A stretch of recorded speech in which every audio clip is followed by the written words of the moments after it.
بسم اللہ الرحمن الرحیم۔ السلام علیکم۔ نیند سے میری آنکھیں بوجھل ہو رہی تھیں، لیکن میں سو نہیں سکتا تھا کیونکہ میں جانتا تھا کہ کچھ ہی دیر میں مالکن آنے والی ہوگی، اور کچھ ہی دیر میں آج پھر مالکن میرے کوارٹر میں آ گئی تھی۔ چلو فیصل، آ جاؤ میرے ساتھ، وہ جلدی سے کہتی واپس بنگلے کی طرف چلی گئیں، اور میں جو جلدی سونا چاہتا تھا پھر ان کے پیچھے چل پڑا۔ مالکن کو بھی عجیب سا شوق پیدا ہو گیا تھا جو خود میری سمجھ سے تو باہر تھا۔ ہر رات مجھے اپنے بنگلے میں لے جا کر وہ میری تصویریں کھینچنے لگی تھیں۔ میرا کوارٹر بنگلے کی پچھلی جانب تھا۔ مالکن تیزی سے واپس چلی گئی تھی اور میں بھی جلدی جلدی ان کے پیچھے بنگلے میں داخل ہو گیا تھا۔ مالکن ہر رات مجھے بلانے آتی اور پھر بنگلے میں لے جا کر بہت اچھا کھانا پیش کرتی۔ جب میں اچھے سے کھانا کھا لیتا تو وہ مجھے نئے نئے کپڑے پہننے کے لیے دیتی۔ میں کبھی کبھی بہت حیران ہوتا میری مالکن دن بھر تو ایک لفظ بھی مجھ سے بات نہ کرتی، مگر رات ہوتے ہی اس کا رویہ بدل جاتا۔ وہ میرے نئے کپڑے پہنتے ہی مجھے مختلف جگہوں پر کھڑا کر کے میری ڈھیروں تصویریں کھینچتی، اور جب اس کا شوق پورا ہو جاتا تو وہ مجھے واپس کپڑے بدلنے کا کہہ دیتی۔ میں ان سب سے تنگ آ چکا ہوتا۔ اگر مجھے بس اتنے سے کام کے بدلے میں اتنے پیسے نہ مل رہے ہوتے۔ تصویریں کھنچوانا کون سا مشکل کام تھا، اور اس پر کھانے کو بھی بہت بہترین مل رہا تھا۔ میں خدا کا شکر ادا کرتا اور روز مالکن کے پیچھے چل پڑتا۔ میں نے اپنی پوری زندگی میں کبھی اتنے اچھے جوڑے نہیں دیکھے تھے، اور مالکن کی مہربانی سے میں روز روز اتنے اچھے جوڑے پہن رہا تھا۔ اب تو مجھے خود ہی اپنی قسمت پر رشک آنے لگا تھا۔ رات ہوتے ہی میں خود کو مالک سمجھنے لگتا۔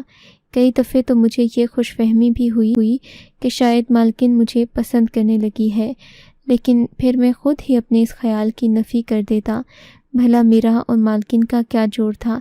شاید وہ اکیلی رہتی تھی اور دل لگانے کے لیے اس نے یہ کام شروع کر دیا تھا۔ لیکن جب میری مالکن مجھے ہزار ہزار کے 4 نوٹ پکڑاتی اور اپنے سارے خیالوں کو ایک طرف چھٹک دیتا، تصویریں کھنچوانے کے بعد خوشی خوشی واپس آ کر سو جاتا۔ پچھلے 1 مہینے سے یہ سلسلہ یوں ہی چل رہا تھا۔ میں نے اپنی تنخواہ سے زیادہ پیسے مالکن کی تصویریں کھینچنے کے شوق کی وجہ سے کما لیے تھے۔ میں بہت زیادہ خوش تھا کیونکہ میری بہن کی شادی ہونے والی تھی، اور اگر میری مالکن مجھ پر یوں ہی مہربان رہتی تو میرے لیے اپنی بہن کی شادی اچھے سے کرنا کوئی مشکل بات نہیں تھی۔ میری ماں اکثر ہی فون سے مجھے پیسوں کے متعلق پوچھتی۔ پہلے تو میں چپ ہو جایا کرتا، لیکن اب میں اپنی ماں کو میں چھوٹی بہن کی شادی تک پیسے بھیج دوں گا۔ میرا تعلق کشمیر کے ایک گاؤں سے تھا۔ میری ماں اور بہنیں گاؤں میں رہتی تھیں۔ میں روزی کمانے کی غرض سے شہر آ گیا تھا۔ مالکن نے جب سے میری تصویریں کھینچنے کا کام شروع کیا تھا، تب سے میں نے تصویروں کے بدلے میں ملنے والے پیسوں کو جمع کرنا شروع کر دیا۔ میری ماں نے مجھے کہا کہ میری بہن فاطمہ کی شادی کے لیے انہیں پورے 50,000 روپے کی ضرورت ہے۔ میرے لیے یہ سب ممکن نہیں تھا۔ اتنے کم وقت میں 50,000 روپے کیسے جمع کرتا؟ لیکن جب مالکن نے مجھے 4,000 روپے ہر رات کو دینا شروع کیے تو مجھے اس بات کا اطمینان ہو گیا کہ اب میری بہن کی شادی تک، بلکہ اس سے بھی بہت پہلے ہی 50,000 روپے جمع ہو جائیں گے۔ لیکن میں نہیں جانتا تھا کہ یہ پیسے جو مجھے مل رہے ہیں دراصل، اور جب مجھے پتہ چلا کہ یہ پیسے مجھے مالکن کیوں دے رہی ہے تو مجھے مالکن پر وہ مجھے دھوکہ دے رہی تھی۔ میں جس بنگلے میں ملازم تھا، یہ بنگلہ بہت بڑا تھا۔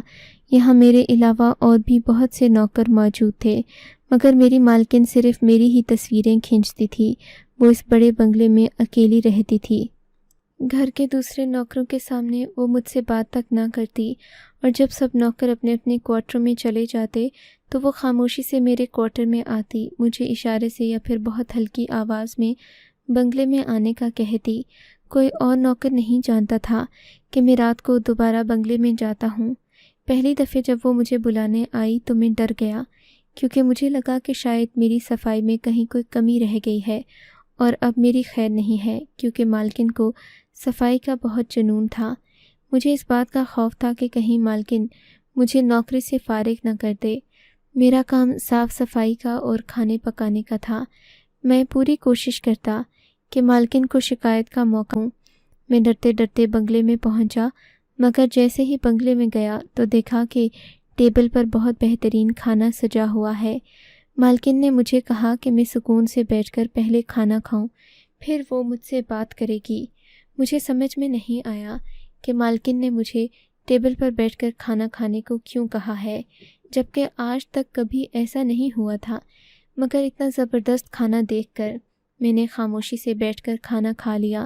مجھے بہت بھوک لگی تھی۔ میں اپنے رات کے کھانے کے پیسے بچا کر اپنی بہن کی شادی اور گھر کے خرچے کے لیے کافی رقم گاؤں بھیجتا تھا۔ جب میں کھانا کھا کر فارغ ہو گیا تو مالکن نے مجھے کالے رنگ کا قمیص شلوار پہننے کے لیے دیا۔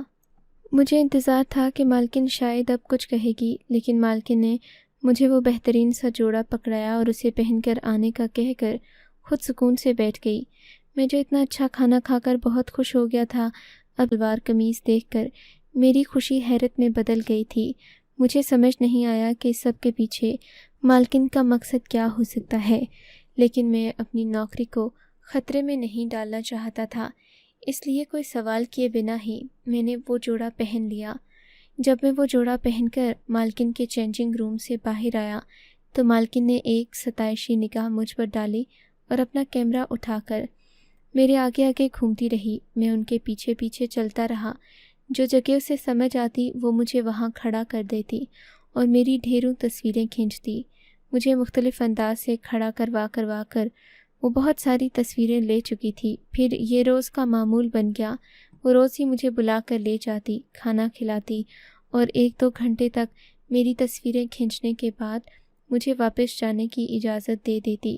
مگر حیرت کی بات تو یہ تھی کہ اگلی صبح وہ ایسے انجان بن جاتی جیسے مجھے بس اسی بات کو لے کر میرے دل میں مالکن کے لیے شک پیدا ہو گیا۔ کبھی کبھی میں یہ سوچتا کہ مجھے اتنا اچھا کھانا کھلا کر اور میری تصویریں کھینچ کر مالکن کو ایسا کیا حاصل ہوتا ہے جس کے بدلے میں وہ مجھے اتنے پیسے بھی دے دیتی ہے۔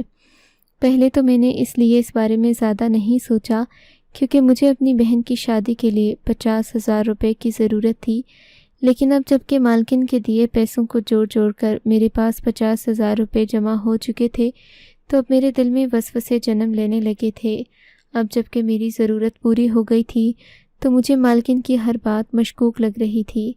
مجھے سب سے زیادہ عجیب بات تو یہ لگتی کہ مجھے بنا کسی کام کے اتنے زیادہ پیسے کیوں مل رہے تھے۔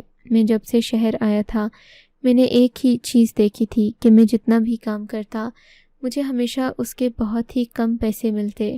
مجھے تو آج تک کبھی صحیح طریقے سے اپنی محنت کی بھی اجرت نہیں ملی تھی اور مالکن مجھے بنا کام کے اتنے پیسے دے رہی تھی۔ میں اس بات کے پیچھے چھپی وجہ کو جاننا چاہتا تھا، لیکن کبھی ایسا کوئی موقع نہیں مل سکا کہ میں مالکن سے پوچھ سکوں یا کسی اور طرح سے سچ جان سکوں۔ پھر ایک دن مجھے سچ جاننے کا موقع مل ہی گیا اور سچ جاننے کے بعد میں چکرا گیا۔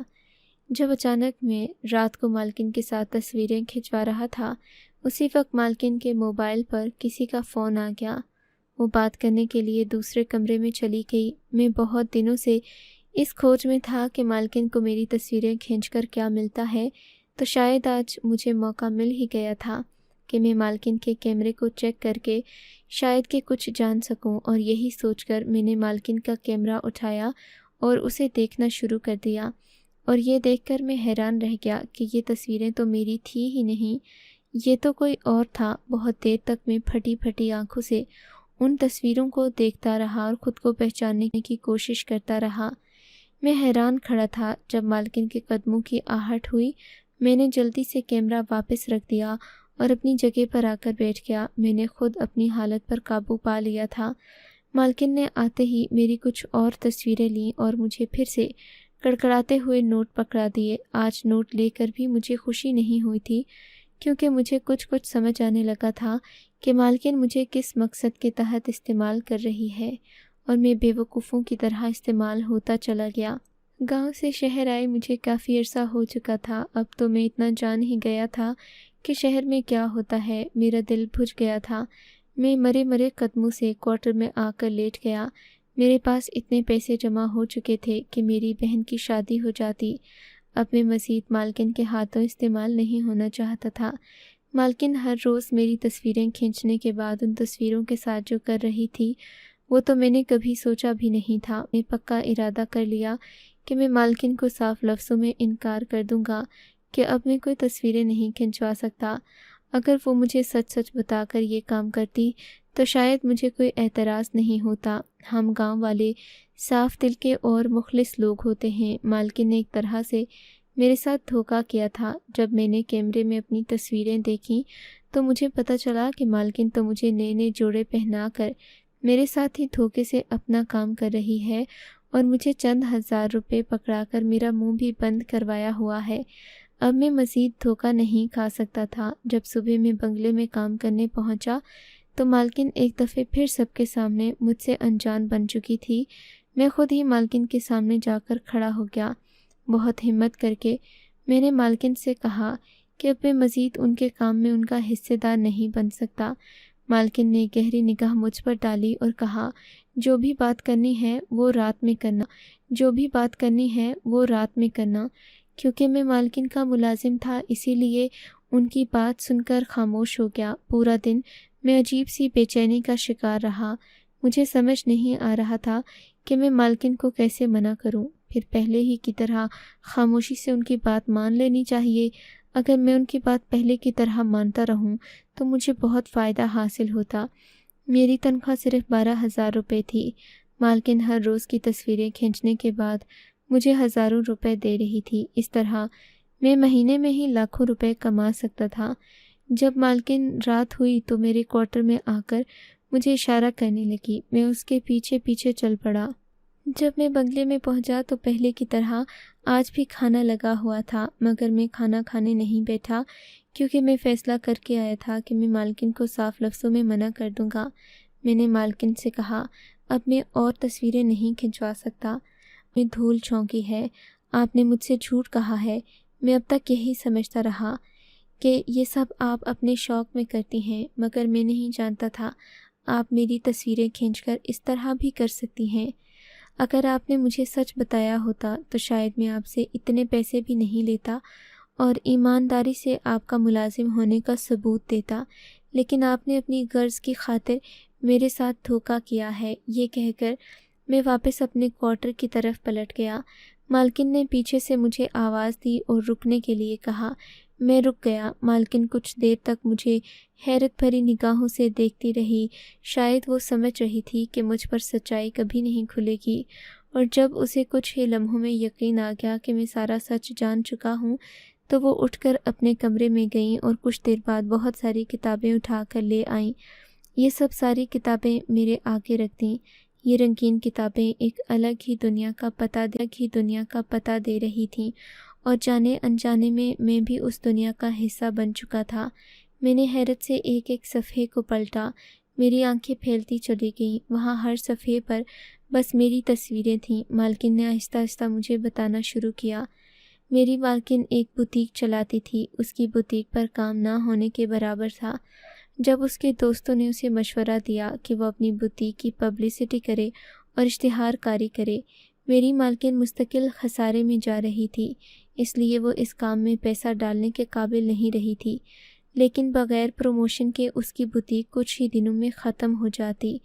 جب میری مالکن کے دوست اس سے ملنے ہمارے گھر آئے تو میں نے کھانا بنا کر پیش کیا۔ بس وہیں سے میں ان کی نظروں میں آ گیا اور انہوں نے مجھے اپنے مقصد کے لیے استعمال کرنے کا سوچا۔ میری مالکن کی دوستوں نے اسے مشورہ دیا کہ وہ خود ہی کیمرہ خرید کر فوٹوگرافی کر لے۔ مالکن کا بنگلہ بڑا اور شاندار تھا۔ فوٹوگرافی کے لیے کہیں باہر جانے کی ضرورت بھی نہیں تھی۔ میری مالکن نے مجھے یہ سوچ کر پوری بات نہیں بتائی کہ میں کہیں انکار نہ کر دوں۔ وہ کسی بھی طرح اپنا کاروبار بچانا چاہتی تھی، اس لیے اس نے مجھ سے سچ چھپانے کا ارادہ کر لیا۔ وہ نہیں چاہتی تھی کہ مجھے کسی طرح کی سچائی کا علم ہو۔ وہ اپنی بوتیک سے نئے نئے جوڑے لا کر مجھے پہننے کے لیے دیتی، اور جب میں وہ جوڑے پہن لیتا تو وہ بنگلے میں ہی مختلف جگہوں پر کھڑا کر کے میرے پوز بنا لیتی۔ جب میں نے اس کا کیمرہ چیک کیا تو میں یہ دیکھ کر دنگ رہ گیا کہ یہ تو وہ فیصل ہے ہی نہیں جسے میں نے ہمیشہ آئینے میں دیکھا۔ میں خود کو پہچان نہیں پا رہا تھا۔ مالکن کے دیے گئے نئے نئے جوڑے پہن کر اور مالکن کے بتائے طریقوں سے کھڑے ہو کر تصویر بن کر کھنچوانے کے بعد بالکل کوئی شہری بابو لگ رہا تھا۔ میں نے آج تک اپنے قد کاٹ اور رنگ روپ کی پرواہ نہیں کی تھی، نہ میرے گاؤں کے تو سارے ہی لڑکے بہت خوبصورت تھے، لیکن ان کپڑوں اور تصاویر میں کوئی شہزادہ لگ رہا تھا۔ میں نے شاید پہلی دفعہ خود کو غور سے دیکھا تھا۔ مالکن نے اپنی لائی ہوئی رنگین کتابوں کے ورق میرے آگے پلٹنا شروع کر دیے۔ وہ تو ایک الگ ہی دنیا تھی، رنگوں کی دنیا، فیشن کی دنیا۔ وہاں ہر صفحے پر میں ہی جلوہ افروز تھا، کہیں قمیض شلوار پہنے تو کہیں پینٹ کوٹ پر ٹائی لگائے، بالکل ایک ماڈل کی طرح۔ مالکن نے مجھے بتائے بغیر ہی مجھے اپنی بوتیک کا ماڈل بنا ڈالا، کیونکہ وہ کسی ماہر اور مشہور ماڈل کو پیسے دینے کے قابل نہیں رہی تھی۔ وہ روز کے 5,000 روپے مجھ پر خرچ کرتی اور بدلے میں فوٹو شوٹ کر لیتی۔ 4,000 روپے اور 1,000 روپے کے کھانے کے بدلے وہ 20-30 ہزار والا کام مجھ سے لے رہی تھیں۔ جب مالکن کی دوستوں نے مجھے دیکھا، انہوں نے مالکن کو احساس دلایا کہ میں خاص کشمیری حسن رکھتا ہوں۔ اگر مجھ پر ذرا سی توجہ دی جائے تو میں تمام شہری ماڈلز کو پیچھے چھوڑنے کی صلاحیت رکھتا ہوں۔ مالکن نے اپنے دم توڑتے کاروبار کو زندگی دینے کے لیے ایک نئی کوشش کی اور اپنی دوستوں کی بات مانتے ہوئے مجھ پر توجہ دینا شروع کی۔ مالکن کو جیسے ہی احساس ہوا کہ اگر مجھے مناسب خوراک ملے اور میں ذہنی طور پر پرسکون ہو جاؤں تو میں ان کے لیے بہت بہترین کام کر سکتا ہوں۔ انہوں نے دوسرے ملازمین سے معلومات حاصل کی۔ انہیں پتہ چلا میں اپنے کھانے کے پیسے بھی بچا کر اپنی بہن کی شادی کے لیے پیسے جوڑ رہا ہوں۔ میری مالکن نے اسی لیے ہر رات مجھے اچھا کھانا کھلانا شروع کر دیا اور مجھے وہ ہر دن اتنے پیسے دینے لگی کہ میری بہن کی شادی سے پہلے ہی میرے پاس پیسے جمع ہو جائیں اور میں اس فکر سے آزاد ہو کر پرسکون ہو جاؤں تاکہ میرے چہرے کی رونق بھی بحال ہو جائے، اور واقعی میری سرخ رنگت کچھ ہی دنوں میں دوبارہ کھل اٹھی تھی۔ مالکن نے مجھے بتایا کہ انہیں اس بات کا خوف تھا کہ کہیں میں اس کام کے لیے منع نہ کر دوں۔ صرف اس لیے انہوں نے مجھ سے یہ بات چھپائی، بلکہ گھر کے دوسرے ملازمین کو بھی اس بات سے بے خبر رکھا۔ مالکن کے چہرے پر شرمندگی محسوس کی جا سکتی تھی۔ میں تمہیں دھوکہ نہیں دینا چاہتی تھی فیصل، لیکن میں ڈوب رہی تھی اور خود کو بچانے کے لیے مجھے جو راستہ نظر آیا میں نے اسے اپنا لیا۔ میں جانتی ہوں کہ تمہارے ساتھ دھوکہ ہے، لیکن جب سے میں نے بنائے ہوئے جوڑے پہنے اور تمہاری تصویریں مختلف جگہوں اور رسالوں میں چھپنے لگیں، تب سے میری بوتیک کو ایک نئی زندگی مل گئی۔ میرا ڈوبتا ہوا نام واپس ابھرنے لگا، میری بوتیک پھر سے چل پڑی۔ میرے بنائے ہوئے کپڑوں کو تم نے پہن کر 4 چاند لگا دیے، وہی جوڑے جنہیں پہلے کوئی خریدنا نہیں چاہتا تھا۔ تمہیں پہنا ہوا دیکھ کر ان کی ڈیمانڈ بڑھ گئی، اور یہ سب صرف تمہاری بدولت ہوا۔ میں کچھ ہی دنوں بعد تمہیں خود ساری سچائی بتانے والی تھی۔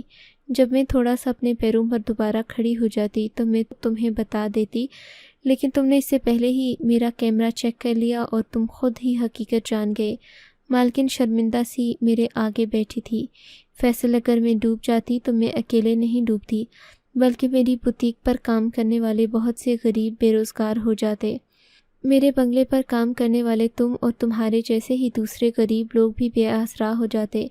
میں نے سب کے بارے میں سوچا تھا۔ ایک میرے روزگار سے بہت سارے لوگوں کے گھر جڑے تھے۔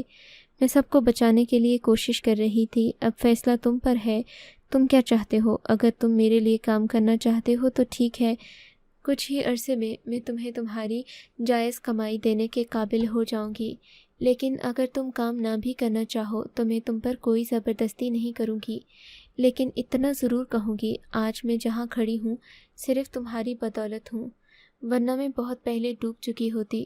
مالکن نے سارا سچ کہہ دیا تھا۔ اب انہیں میرے فیصلے کا یاد تھا۔ اگر میں مالکن کے ساتھ کام کرتا رہتا تو میری باقی 2 بہنوں کی شادیاں بھی آسانی سے ہو جاتی اور میں اپنی ماں کو اپنے ساتھ گاؤں سے شہر لا سکتا تھا، لیکن اگر میں منع کر دیتا تو واقعی بہت سارے لوگ مشکل میں آ جاتے۔ میرے بابا نے مرتے وقت میری بہنوں کی ذمہ داریاں میرے کاندھوں پر ڈالی تھیں اور مالکن کا ساتھ دے کر میں اپنے بابا کے آگے سرخرو ہو سکتا تھا۔ مالکن میرے لیے آج پہننے والے جوڑے لائیں۔ میں نے مسکرا کر مالکن کے آگے ہاتھ پھیلا دیے۔ مالکن نے مجھے دیکھا اور فوراً جوڑا لینے چلی گئیں۔ میں بھی مسکرا دیا۔ کبھی کبھی خود سے ہٹ کر دوسروں کے بارے میں بھی سوچ لینا چاہیے۔ میری مدد کرنے سے صرف میرا ہی بھلا نہیں ہوا تھا بلکہ میرے جیسے اور بھی فیصل تھے جو مالکن سے جڑے تھے، اور اس طرح شاید ان کا روزگار بچ جاتا اور میری بہنیں بھی عزت سے اپنے گھر کی ہو جاتی۔ آپ کو اگر یہ کہانی اچھی لگی ہے تو اس ویڈیو کو لائک کیجیے، اور اس طرح کی مزید کہانیاں سننے کے لیے ہمارے چینل کو ضرور سبسکرائب کیجیے۔ کہانی سننے کا شکریہ۔ آپ سے ملاقات ہوگی اگلی ویڈیو میں، تب تک کے لیے اللہ حافظ۔